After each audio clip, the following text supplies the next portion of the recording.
सर्वपितृ अमावस्या के दिन जाने अनजाने सभी पितरों का श्राद्ध किया जाता है। सर्वपितृ अमावस्या के दिन रात्रि के समय पितृगण मृत्यु लोक में 16 दिन बिताने के बाद अपना श्राद्ध ग्रहण करके अपने लोक को लौट जाते हैं। इसलिए उन्हें विदा करते समय उनको रास्ता दिखाने हेतु दीपदान किया जाता है। पितृपक्ष अमावस्या के दिन अर्थात पितृपक्ष के अंतिम दिन हमें किस तरह से पितरों की विदाई करनी चाहिए, किस तरह से तर्पण करना चाहिए, उनसे आशीर्वाद प्राप्त करने के लिए हमें कौन से कार्य करने चाहिए, इस दिन हम किन कामों को भूल कर भी ना करें और कौन से काम हमें इस दिन करने चाहिए। साथ ही पितृपक्ष अमावस्या में भूल कर भी किन लोगों को ना बुलाएं जिससे हमारे पितृ नाराज हो जाएंगे और हमें आशीर्वाद दिए बगैर चले जाएंगे। आज इस वीडियो में हम इसी विषय में जानेंगे। इस जानकारी के लिए वीडियो में हमारे साथ अंत तक बने रहिएगा, जिससे कि आपको सही और सटीक जानकारी प्राप्त हो पाए। पिछले 15 दिनों से पृथ्वी की परिधि में पधारे हुए पितरगण अमावस्या के दिन विशेष तर्पण और भोज्य पदार्थों को ग्रहण करते हुए अपने वंशजों को राजी खुशी और सुख समृद्धि का आशीर्वाद देते हुए अपने गंतव्य के लिए पितृलोक में प्रस्थान करते हैं। शास्त्रों के अनुसार 16 श्राद्धों में तिथि श्राद्ध के बाद भी पितृ विसर्जनी अमावस्या को पितरों की विदाई के लिए भोजन बनाकर हाथ में तिल और जौ युक्त जलधारा से पितरों की अखंड तृप्ति के लिए तर्पण अवश्य करना चाहिए। अगर किसी कारण से श्राद्ध के दिन पितरों का श्राद्ध छूट गया हो तो, या किसी आपके जानने वाले का श्राद्ध की तिथि आपको मालूम ना हो तो अमावस्या के दिन सबसे पहले छूटे हुए श्राद्ध के निमित्त विधि पूर्वक श्राद्ध कर्म करना चाहिए। उसके बाद पितृ विसर्जन तर्पण करके भोजन ग्रहण करना चाहिए। पितृ विसर्जन के बाद भी श्राद्ध की तरह ही इस बात की विशेष सावधानी रखी जानी चाहिए कि पकवान और भोज्य पदार्थों को साफ सुथरे पत्तलों में ही परोसें। पत्तल के साथ ही अलग अलग 5 पत्तों में गौ माता, देवताओं, कुत्ता, कौवा, चींटियों के निमित्त पंचबलि भी निकाली जाती है। साथ ही पिता की कुल 3 पीढ़ियों और नाना की कुल 3 पीढ़ियों के पुरखों का स्मरण करना चाहिए, जिससे उनके साथ समस्त पितरों को तर्पण का जल तृप्ति के रूप में मिलता है। वीडियो में आगे बढ़ने से पहले आपसे एक छोटी सी रिक्वेस्ट है कि अगर अभी तक आपने वीडियो को लाइक नहीं किया है तो कृपया वीडियो को लाइक कर दें और ज़्यादा से ज़्यादा शेयर करें, जिससे कि ये जानकारी अधिकतर लोगों तक पहुंच पाए। और हाँ, अगर चैनल पे पहली बार आए हैं तो कृपया चैनल को सब्सक्राइब कर दें और बेल आइकन दबाना ना भूलें, जिससे कि मेरी वीडियो सबसे पहले आप तक पहुँच सके। तो चलिए वीडियो में आगे बढ़ते हैं। हाथ जोड़कर पितृ गायत्री का 3 बार पाठ करके पितरों का विसर्जन करना चाहिए। पितरों के श्राद्ध के तर्पण में तिल, जौ और चंदन का प्रयोग होता है। रोली और चावल इसमें वर्जित माना गया है। इसके अलावा पितरों को सफेद फूल चढ़ाए जाते हैं। दोस्तों, रोली रजोगुणी होने के कारण पितरों को नहीं चढ़ती है। चंदन सतोगुणी होता है, अतः भगवान शिव की तरह पितरों को भी चंदन अर्पित किया जाता है। चावल भी लौकिक उपलब्धियों के कारण देवताओं पर चढ़ाए जाते हैं, लेकिन जौ और तिल बिना कुटे यथारूप होने के कारण पितरों को अर्पित किए जाते हैं। इसलिए पितरों की उपासना परम सात्विक मानी गई है। यद्यपि हर महीने की अमावस्या को दान पुण्य करके पितरों को प्रसन्न किया जाता है, लेकिन पितृपक्ष की अमावस्या का अधिक महत्व है। इसलिए इस दिन किए गए पितरों के तर्पण से पितरों को मुक्ति मिलती है। इसलिए कुछ भी नहीं कर सकने की स्थिति में स्नान करके गायत्री जप करते हुए पूर्वजों का स्मरण करके सूर्य को जल चढ़ाएं और गौ को खाना दें। गौ माता में समस्त देवी देवताओं, पितरों और तीर्थों का निवास होता है, ऐसा हमारे धर्म ग्रंथों में कहा गया है। ब्राह्मण भोजन और दान पुण्य का इस दिन विशेष महत्व होता है, इसलिए ब्राह्मण का भोजन अवश्य कराना चाहिए। साथ ही दान पुण्य अपने सामर्थ्य के अनुसार जरूर करें। शास्त्रों में कहा गया है कि इस दिन पितरों को प्रसन्न करके उनका आशीर्वाद प्राप्त करने के लिए हमें पितृगीत जरूर गाना चाहिए, जिसमें धनवान, निर्धन, घर परिवार के साथ रहने वाले या फिर एकांत या निर्जन स्थान में अकेलेपन की जिस भी स्थिति में आप रहते हों, अगर वो पितृगीत का श्रद्धा पूर्वक हम उच्चारण करें तो पितरों को श्रद्धा भाव से भी परम संतुष्टि और तृप्ति मिल जाती है और हमारे पूर्वज हमें प्रसन्न होकर आशीर्वाद देके जाते हैं। वराह पुराण में मुनि गौरमुख को पितृगीत का महत्व बताते हुए मार्कंडेय जी कहते हैं कि स्वयं पितृगण ये कहते हैं कि कुल में क्या कोई ऐसा बुद्धिमान धन्य मनुष्य जन्म लेगा जो वित्त लोलुपता को छोड़कर हमारे निमित्त पिंडदान करेगा। संपत्ति होने पर जो हमारे उद्देश्य से ब्राह्मणों को धन धान्य वस्त्र आदि सामग्रियों का दान करेगा, या केवल अन्न वस्त्र मात्र वैभव होने पर श्राद्ध काल में विनम्र चित्त से भक्ति करके श्रेष्ठ ब्राह्मणों को यथाशक्ति भोजन ही कराएगा।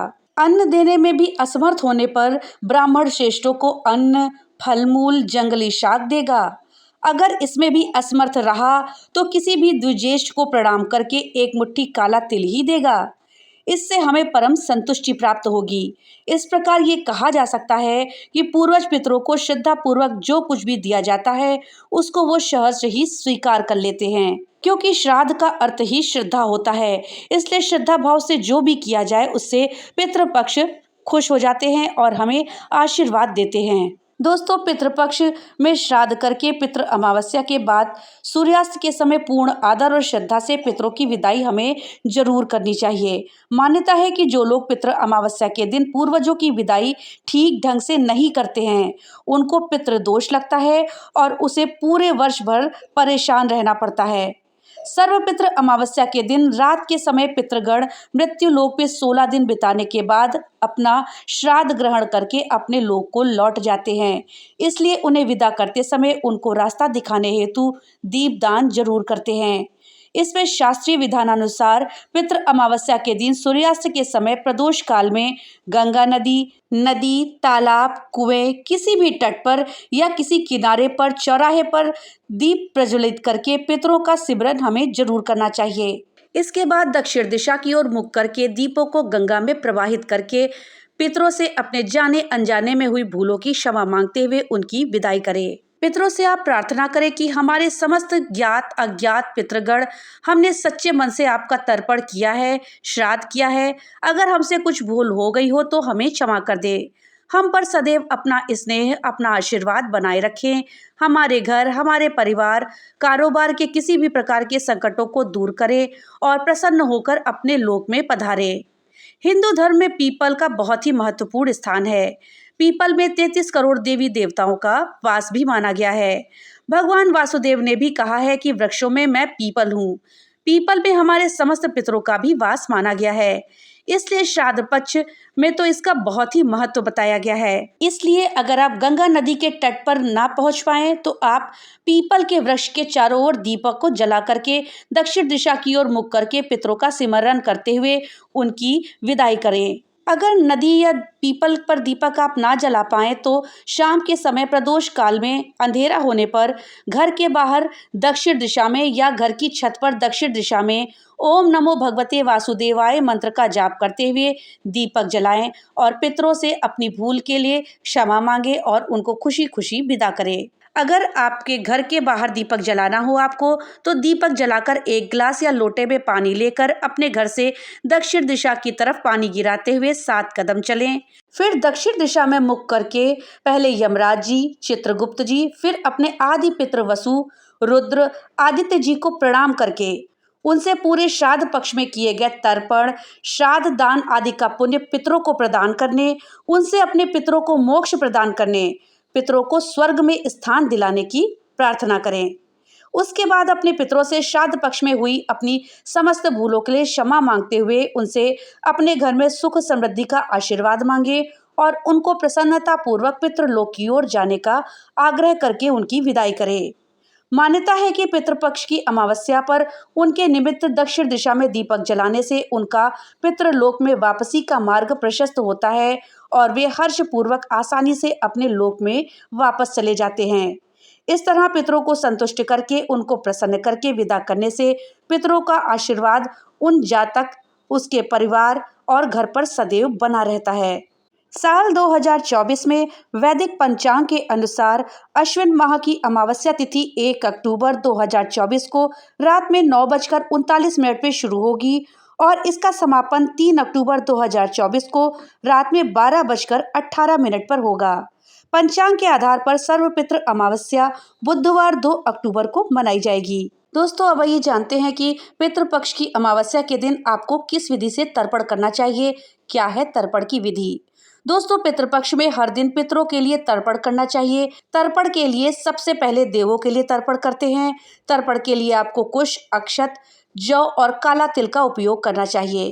तर्पण करने के बाद पितरों से प्रार्थना करें जिससे कि वो संतुष्ट हों और आपको आशीर्वाद दें। देवताओं के लिए आप पूर्व दिशा में मुख करके कुश लेकर के अच्छत से तर्पण करें। इसके बाद जौ कुश लेकर के ऋषियों के लिए तर्पण करें। फिर उत्तर दिशा में अपना मुख करके जौ और कुश से मानव तर्पण करें। अंत में दक्षिण दिशा की ओर मुख करके काले तिल और कुश से पितरों का तर्पण करें। दोस्तों, अमावस्या के दिन श्राद्ध कर्म दोपहर में 3 बजे तक जरूर पूरा कर लेना चाहिए। सर्वपितृ मोक्ष अमावस्या पर सपरिवार सूर्य को अर्घ्य देने का भी बहुत महत्व है। इससे साल भर आपको किसी तरह की परेशानियों का सामना नहीं करना पड़ता। इस दिन पितृदोष से मुक्ति के लिए श्राद्ध भी करते हैं। इस दिन ऐसे सभी लोगों का श्राद्ध किया जाता है जिनकी मृत्यु चतुर्दशी, पूर्णिमा या अमावस्या को हुई हो। इसके अलावा इस तिथि पर ऐसे लोगों का श्राद्ध भी किया जाता है जिनकी मृत्यु की तिथि के बारे में पता नहीं होता है, या श्राद्ध पक्ष के अन्य दिनों में जिनका श्राद्ध नहीं किया गया हो, इस दिन उन सबका श्राद्ध किया जाता है। इसलिए इसे सर्वपितृ मोक्ष अमावस्या कहते हैं। दोस्तों, सर्वपितृ अमावस्या के दिन कुछ कार्य ऐसे होते हैं जो कि हमको भूल कर भी नहीं करने चाहिए।